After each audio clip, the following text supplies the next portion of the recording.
పవన్ కళ్యాణ్ గారు deputy CM suggestions ఇవ్వడం తప్పే ఉంది. ఇప్పుడు ఒకళ్ళు ఏదైనా ఇన్ఫర్మేషన్ వచ్చింది నా దగ్గరికి ఎవరో ఒకరు వస్తారు, వేరే శాఖ వాళ్ళు వస్తారు, అమ్మాయి ఇలా అన్యాయం జరిగింది అంటారు, నేను కన్సర్న్ మినిస్టర్ చెప్తానా చెప్పనా, లేకపోతే కన్సర్న్ మినిస్టర్ తాలూకా ఓఎస్డీ లేకపోతే సీఎస్ ఎవరో ఒకరికి మేము ప్రిన్సిపల్ సెక్రటరీకి చెప్తామో చెప్పమా. ప్రతిదాన్ని భూతద్దంలో చూడకండి.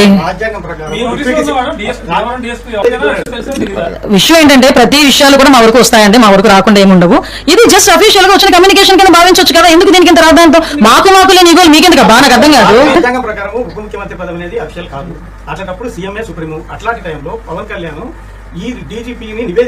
మాది ఎన్డీఏ కూటమి అండి. ఎన్డీఏ కూటమిలో ఏదో రకంగా చిచ్చు పెట్టాలని చూస్తారు. మాకు అండర్స్టాండింగ్ ఉంది, మాకు సమన్వయం ఉంది, శాఖల మధ్యలో సమన్వయం ఉంది. మాకు ఎటువంటి ఈగోస్ లేకుండా మేము పనిచేస్తున్నాం, మా అధికారులు ఎటువంటి ఈగోస్ లేకుండా పనిచేస్తున్నారు. మీకు కావాల్సింది రిజల్ట్, మంచి పరిపాలన. మేమందరం కలిసి మేము పనిచేసుకుంటాం అనుకునేటప్పుడు ఇది అంత క్వశ్చన్ అవసరం లేదని నా ఉద్దేశం. డిఎస్పీ విషయంలో డైరెక్ట్ గా విచారణకు ఆదేశిస్తూ ఒక ఉప ముఖ్యమంత్రి నిర్ణయం తీసుకొని హోమ్ మినిస్టర్ అనుమతి లేకుండా, హోమ్ మినిస్టర్కి తెలియకుండా డైరెక్ట్ గా ఎస్పీకి విచారణకు ఆదేశిస్తూ ఒక నిర్ణయం తీసుకున్న తర్వాత ఆ నిర్ణయం కరెక్టేనా కాదా, రాజ్యాంగపరంగా డిప్యూటీ చీఫ్ మినిస్టర్ పోస్ట్ అనేది there is no more legality because the post does not contain any constitutional validity. So కాబట్టి డైరెక్ట్గా ఉప ముఖ్యమంత్రి విచారణకు ఆదేశించవచ్చా, ఒక శాఖలో నుంచి ఇంకొక శాఖలోకి వెళ్ళిపోవచ్చా? ఈ విధంగా ఆయన ఒక మంత్రి మాత్రమే, ఆయన మంత్రిత్వ శాఖలో ఇంకొక మంత్రి ఏలుపెట్టి విచారణకు ఆదేశిస్తే ఎంత చండాలంగా ఉంటుంది. గౌరవ హోమ్ మినిస్టర్ ఏం మాట్లాడారంటే మా ఇష్టమయ్యా, మీకెందుకు బాధ. నీ ఇష్టం కాదమ్మా, నీ ఇష్టం కానే కాదు.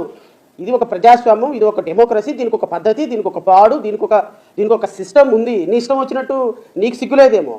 నువ్వు ఒక హోమ్ మినిస్టర్గా కూర్చొని నీకు తెలియకుండా నీ శాఖలో నీ డిఎస్పీ మీద ఎవడో ఒకడు వేరే శాఖ అతను వచ్చి మంత్రి వచ్చి నీకు అధికారం లేకపోయినా నీ శాఖలో మంత్రికి ఎవరి మీద నీ శాఖలో ఉన్న పనిచేసేటువంటి వ్యక్తి మీద విచారణకు ఆదేశిస్తే మనకి సిగ్గు లేదేమో, కానీ ప్రజాస్వామ్యానికి, డెమోక్రసీకి, కాన్స్టిట్యూషన్కి ఒక సిగ్గు ఉంటుంది. మా ఇష్టం, ఆయన విచారణకు ఆదేశిస్తే తప్పేంటి?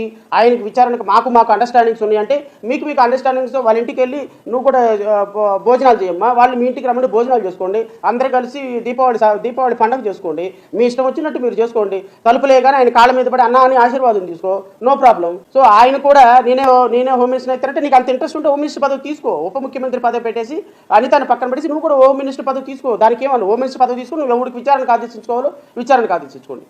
ప్రజలని నేను కోరేది, ఇలాంటి ఇమ్మెచ్యూర్డ్ పర్సన్స్కి మీరు అధికారం ఇచ్చిన కారణంగా, ఇదిగో ఇలాంటి సినిమా స్టార్లకి మీరు అధికారం ఇచ్చిన కారణంగా, ఈ విధంగా భజన చేసేటువంటి హోమ్ మినిస్టర్ లాంటి వ్యక్తులకి మీరు అధికారం ఇచ్చిన కారణంగా, ఒక 4%, 5% ఓటు తెచ్చుకున్న వ్యక్తులకి ఈరోజు ప్రజాస్వామ్యంలో అవకాశం లేని, అర్హత లేని, ఆలోచన లేని, ఒక విధానపరమైనటువంటి నిర్ణయాల్లో కూడా ఇండల్జ్ అయ్యేటువంటి విధంగా ఇవ్వటం కారణంగా అల్టిమేట్గా అపహాస్యం అవుతుంది అడ్మినిస్ట్రేషన్.